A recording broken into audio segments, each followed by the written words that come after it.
Watanzania wa kada mbalimbali waendelea kutoa salamu za rambirambi kufuatia kifo cha mbunge wa jimbo la Peramiho mkoani Ruvuma marehemu Jenista Mhagama.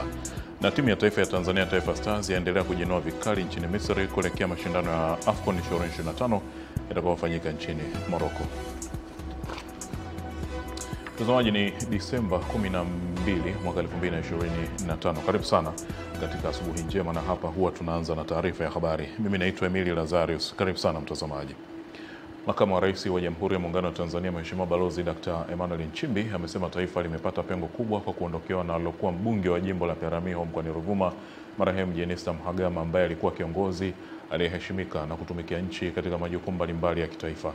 Makamu wa Rais amesema hayo jana jioni wakati akitoa salamu za rambirambi alipowasili kuhani msiba nyumbani kwa aliyekuwa mbunge wa jimbo la Peramiho marehemu Jenista Mhagama eneo la Itaga jijini Dodoma. Amesema marehemu Mhagama licha ya kuwa alikuwa mbunge wa jimbo la Peramiho, lakini pia alitoa mchango wake katika nyadhifa mbalimbali serikalini kwa Chama cha Mapinduzi pamoja na kusimamia maendeleo ya mkoa wa Ruvuma kwa ujumla. Makamu wa Rais ametoa pole kwa familia, watoto marehemu na waombolezaji wote, akimwomba Mwenyezi Mungu awape ujasiri wa kukubali jambo hilo kwa kutambua kuwa ni njia ya watu wote.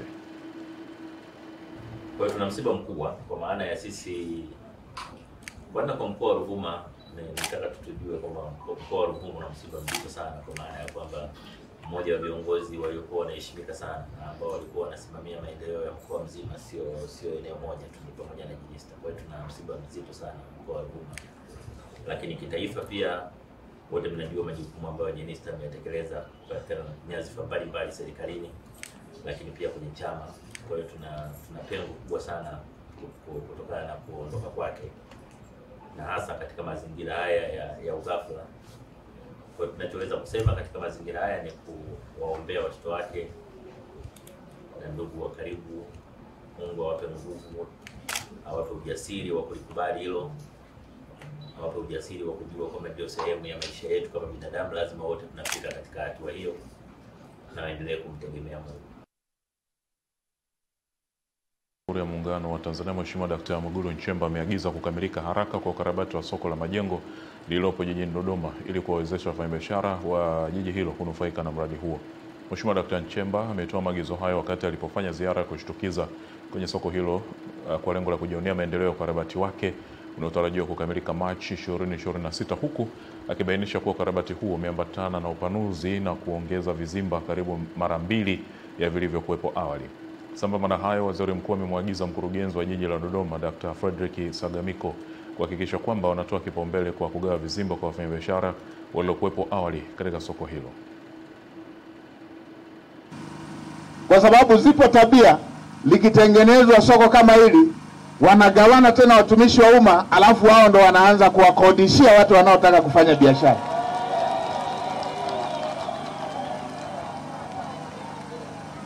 Mama Samia amejenga soko hili kwa ajili ya wafanya biashara, sio kugawana kwanza alafu ndo watumishi sisi wenyewe ndo tuanze kuwakodisha tena alafu tupate cha juu.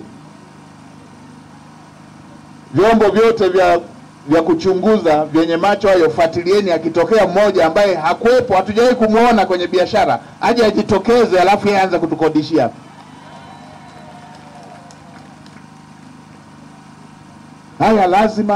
Haya mambo lazima tukubaliane, tumekubaliana, lazima tukubaliane kutekeleza. Wakazi wa kata 4 za halmashauri ya wilaya ya Geita mkoani Geita wanatarajia kunufaika na fedha za CSR zaidi ya milioni 600 kutoka mgodi wa dhahabu wa Buckreef uliopo katika eneo hilo. Viongozi wa halmashauri ya wilaya Geita wakiwa na wananchi kutoka kata 4 za Lwamgasa, Kaseme, Busanda na Butundwe katika mgodi wa Buckreef wamesaini makubaliano ya utekelezaji wa miradi ya maendeleo ikiwemo ya afya kupitia CSR, zoezi ambalo limeshuhudiwa na mkuu wa mkoa wa Geita. Tumeweza kufanikisha kujenga barabara ambayo ilikuwa imeunganisha kitongoji kimoja kuunga vitongoji vingine. Kwa hiyo tumeona manufaa makubwa kwa ajili ya mgodi huu. Niwapongeze sana Buckreef kwa namna ambavyo wamekuwa na ukaribu na jamii kiukweli wanajitahidi sana kila tunapopeleka shida zetu katika mgodi wetu wa Buckreef. Meneja mkuu wa mgodi wa Buckreef Isaac Bisansaba amesema vipaumbele vikubwa vya fedha hizo za CSR ni huduma za afya, kutokana na kata hizo kuwa na ongezeko kubwa la watu kutokana na shughuli za uchimbaji madini. Vipaumbele vikubwa kabisa katika kata zetu au katika jimbo letu zimekwenda kwenye afya, na vile vile kwa kiasi fulani baadhi ya fedha zimekwenda kwenye shule za msingi. Kwenye afya ukiangalia tuna kata 4 zilizochaguliwa kupata hizo pesa. Mkuu wa mkoa wa Geita Martin Shigela ameupongeza mgodi huo kwa kuendelea kutekeleza miradi ya huduma za jamii bila changamoto, huku akiwataka watendaji wa serikali na wananchi kushirikiana kwa pamoja kuhakikisha fedha hizo zinawanufaisha wananchi wengi. Miradi tuliyosaini mwaka jana, miradi yote zaidi ya 98% imeshakwisha kukamilika. Wanakamilisha kwa wakati, wanasaini kwa wakati na wanaanza utekelezaji wa wakati. Kwa hiyo ni vyema migodi mingine ambayo inasuasua kwenye CSR waje wajifunze hapa. Kutoka ndani ya mgodi huu wa Buckreef wilayani Geita, mimi ni Mrisho Sadik. Imewataka wananchi kujitokeza na kutumia kikamilifu fursa za kiuchumi na kijamii zinazozidi kuongezeka kufuatia maendeleo na uwekezaji unaoendelea kufanyika katika mkoa huo. Akizungumza katika kipindi cha Baragumu Live, mkuu wa mkoa wa Dodoma Rosemary Senyamule amesema wananchi wanapaswa kutumia fursa hizo za maendeleo kwa kuwa miundombinu rafiki imewekwa kwa ajili yao. Bahati nzuri Dodoma, miundombinu iliyowekwa imetupa mazingira ya wazi ya sisi kuwa na nafasi kubwa ya kujiletea maendeleo. Watu wameongezeka, fursa zimeongezeka. Kwa hiyo ni nafasi nzuri kwa wananchi wa Dodoma, kila mtu kwa nafasi yake. Tusibweteke, tuamue kuchukua jukumu la kujishughulisha kutumia fursa zile. Sisi kama mkoa tuliwaambia wananchi kuwa sasa hivi mwendo wetu ni kuibadilisha uchumi wa wananchi wa mkoa wa Dodoma. Mwendo huo tumeuanza kwa kasi kubwa, lakini hautabadilika mtu mmoja kama mwenyewe utachukua hatua. Aidha, Senyamule akatumia wasaa huo kutoa rai kwa wananchi wa mkoa wa Dodoma kuendelea kutunza amani ya mkoa na taifa kwa ujumla. Tuendelee kulinda amani ya nchi yetu, tuendelee kulinda amani ya mkoa wetu wa Dodoma, mshikamano. Haya tunayoona kwenye dira, matamanio makubwa, kwa sababu ili tuyapate, tuweze kuona barabara 6 zinajengwa kwenda Mtumba, tuende kuona mji wa kisasa duniani huko pale Hombolo, tuweze kuona logistiki iko ya kisasa pale Ihumwa, tuweze kuona treni ya ndani inazunguka hapa, inatembea inabeba watu hapa mjini. Yote hayo yanataka amani ya mkoa wetu, amani ya nchi yetu. Kwa hiyo tuilinde amani hii. Wengine wanatumia lugha kwa uchungu mkubwa, na mimi nipoke hiyo lugha. Tuilinde kwa uchungu mkubwa, kwa sababu ndiyo hiyo inayotupelekea mengine yote kufanikiwa. Amani ni tunu yetu, tuendelee kuienzi. Kutoka Dodoma, Roda Simba, Channel 10. Rais wa Jamhuri ya Muungano wa Tanzania Mheshimiwa Daktari Samia Suluhu Hassan amemteua Bwana Fortunatus Makore Magambo kuwa mkurugenzi mkuu wa mfuko wa hifadhi ya jamii kwa watumishi wa umma PSSSF. Kabla ya uteuzi huo, Bwana Magambo alikuwa mkurugenzi wa mipango, uwekezaji na miradi katika mfuko huo. Aidha, Rais Dr. Samia amemteua Bwana Plasdus Simkeli Mbosa kuwa mwenyekiti wa bodi ya wakurugenzi ya shirika la umeme Tanzania TANESCO.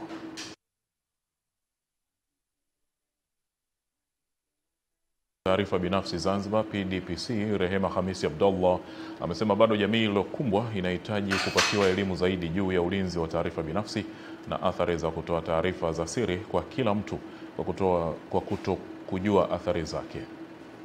Mkurugenzi wa Tume ya Ulinzi wa Taarifa Binafsi Zanzibar Rehema Hamisi Abdullah ameitoa kauli hiyo wakati akizungumza na wanafunzi wa kituo cha Tehama Jamii Mwera kwenye mafunzo muhimu wa kutunza taarifa binafsi.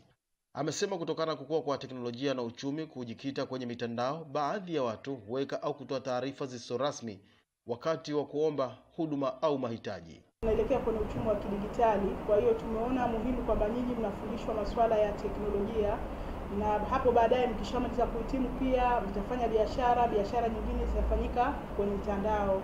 Kwa hiyo tumeona ni kitu cha maana kwamba kuja kuangalia jinsi gani ya kupata misingi ya ulinzi wa taarifa binafsi mnapoanza biashara, mnapokuwa kwenye jamii, jinsi gani ya kutunza taarifa zenu. Kwa hiyo naomba kuishia hapo na kutoa wito kwamba hii elimu ambayo mnaipata hapa isiishie tu kwa nyinyi, hata mkiwa kwenye jamii muwaambie umuhimu wa kutunza taarifa zao, kwamba taarifa ni kitu, ni ngao moja muhimu katika sasa hivi tunapoenda kwenye huu ulimwengu ambao unaendelea. Kwa hiyo wito wangu kwenu ni kwamba mkenda huko muwe mabalozi wema.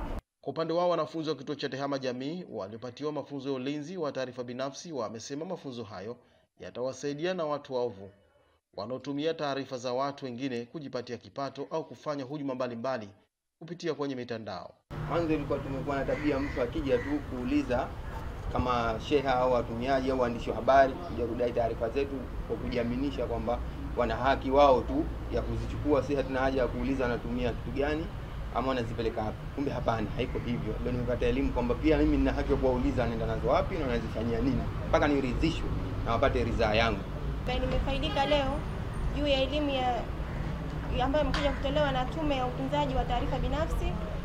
Mimi binafsi nimeweza kujua zile taarifa ambazo ni muhimu na ambazo napaswa kuzijua mimi binafsi bila kuweza kuwashirikisha watu wengine, lakini pia nimepata kujua haki zangu endapo mtu atakiuka na kuweza kutoa taarifa zangu bila ridhaa yangu. Mkurugenzi wa Tume ya Ulinzi wa Taarifa Binafsi Zanzibar Rehema Hamisi Abdallah amekuwa na ziara kutembelea vituo mbalimbali vya TEHAMA Jamii kutoa elimu ya umuhimu wa ulinzi wa taarifa binafsi na kuwataka wanafunzi wa vituo hivyo kuwa mabalozi kwa wengine. Juma Kasim, Channel 10, Zanzibar. Halmashauri ya wilaya Mbinga mkoani Ruvuma imepokea gari la wagonjwa kutoka Wizara ya Afya kwa ajili ya hospitali ya halmashauri kwa lengo la kusaidia kuokoa maisha ya Watanzania, huku mkuu wa mkoa Brigadia Jenerali Ahmed Abbas akiwaonya madereva wanaotumia magari hayo kubeba abiria badala ya walengwa.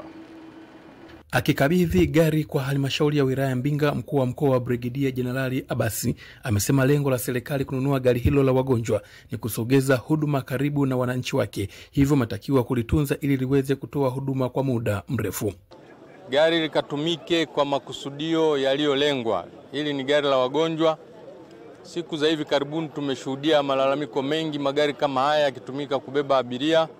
Hatutarajii kuona gari hili likafanya kazi hizo, lakini vile vile ukiacha matumizi sahihi gari hili likatunzwe, kwa sababu fedha nyingi zimetumika kununua gari hii. Watakao kabidhiwa kulitumia wazingatie swala la kulifanyia service, lakini vile vile swala la kulipumzisha kama hakuna shughuli zinazolingana na majukumu yake. Kwa upande wa mbunge wa jimbo la Mbinga vijijini na waziri wa biashara na viwanda Judith Kapinga amemshukuru Rais Dr. Samia Suluhu Hassani kwa kuendelea kuboresha miundombinu ya kutolea huduma za afya, huku mganga mfawidhi Dr. Salumu Bundala anaeleza manufaa ambayo jamii inakwenda kuyapata. Lakini sasa hospitali hii ilikuwa haina gari la kubeba wagonjwa na inafanya kazi vizuri sana. Kwa hiyo sasa kwa kweli mimi niliomba Wizara ya Afya, tunaomba tupatiwe ambulance, na kwa kweli hawakuchukua muda, wakasema mheshimiwa waambie vijana waje kuchukua ambulance. Gari hili litaenda kupunguza adha za usafirishaji wa wagonjwa ambao hapo nyuma tulikuwa tunatumia magari ya mbadala ya halmashauri. Kwa kuwa na gari hii itaenda moja kwa moja kupunguza adha ya usafirishaji wa wagonjwa wetu kutoka hospitalini ambao wanahitaji matibabu zaidi kwenye hospitali zingine ambazo ni kubwa kulingana na hospitali yetu. Kutoka Ruvuma, Ditanyoni, Channel 10. Katika hatua ya kuboresha miundombinu ya barabara na kuweka mji wa Wete katika mandhari ya kupendeza, serikali imetekeleza zoezi la kubomoa vibanda vya biashara vilivyokuwa vikiendelea kutoa huduma kwa wakazi na wageni wa mji huo. Hatua hiyo inatekelezwa ili kupisha utanuzi wa barabara kuu ya kutoka Chake Chake, lakini imekuja na changamoto kwa wafanyabiashara wadogo ambao wameomba kupatiwa maeneo mbadala kufanyia biashara zao. Licha ya kuelewa umuhimu wa maendeleo hayo kwa mustakabali wa mji, wengi wa wafanyabiashara hao wana matumaini kuwa serikali itatoa maeneo maalum kwa ajili ya kufanya biashara ndogo ndogo ili waweze kuendeleza shughuli zao. Operation hii si kama mimi nasema ni mbaya, ni nzuri, lakini mji ni wetu sote. Unapoweka mji katika mazingira mazuri, basi mji unapendeza. Ujenzi wa maeneo ya majumbani pembezoni mwa barabara nimepokea vizuri kutokana na kwamba hali ya mazingira na ya usafi yanaendana na hali ya mji ambavyo ulivyo. mji wa Wete. Na upande mwingine pia tulikuwa tunaomba kama kutakuwa kuna uwezekano wa kupatiwa eneo ambalo ni zuri kwa biashara ambazo tulikuwa tunafanyia maeneo haya, ili tuweze kujiendeleza na ile kodi ambayo tutakayopewa pale iwe ni nafuu, ili iweze kujali kile biashara ambayo tulikuwa tunaifanya. Mkurugenzi wa baraza la mji Wete Shoena Hamadi Ali amesema uamuzi huo umelenga kuboresha miundombinu ya barabara na kuwataka kuhamia kwenye soko la Kifumbikai, huku akisisitiza kuwa ufanisi wa barabara mpya utaleta manufaa ya kiuchumi kwa wote. Kwa wananchi wenzangu kwamba hili jambo linalofanya ni serikali ni jambo jema, na serikali haikufanya jambo hili kwa maana inawaonea. Hapana, hili serikali limefanya kwa ajili ya kuweka mji wetu safi. Lakini hata hivyo milango ipo Kifumbikai, tuna milango 52 ipo, kwa hiyo tunawakaribisha. Kwa ujumla, hatua kuboresha miundombinu ya barabara katika mji wa Wete ni muhimu kwa maendeleo ya mji na ustawi wa wakazi wake. Ni Masanja Mabula, Channel 10, Pemba, Zanzibar. Serikali imekabidhi mikopo isiyokuwa na riba ya jumla ya shilingi milioni 150 kwa zaidi ya vikundi 26 vya wanawake, vijana na watu wenye ulemavu katika wilaya ya Longido mkoani Arusha, ikiwa ni sehemu ya 10% ya mapato ya ndani ya halmashauri ya wilaya yanayotengwa kwa ajili ya makundi maalum. Jumla yake milioni 150, na kabidhi hundi hii ikiwa tayari fedha zao zimeshaanza kuingizwa kwenye akaunti. Mkuu wa wilaya ya Longido Salum Kali amekabidhi hundi ya fedha hizo kwa vikundi hivyo vya wajasiriamali, ikiwa ni awamu ya kwanza kwa mwaka huu wa fedha wa 2025-2026. Wamesimamia ukusanyaji wa mapato. Sasa mapato yale yanarudi tena kwa wananchi kwenye makundi hayo matatu kwa mwongozo wa Dr. Samia Suluhu Hassan. Tunakwenda kupata fedha hiyo zaidi ya milioni 150.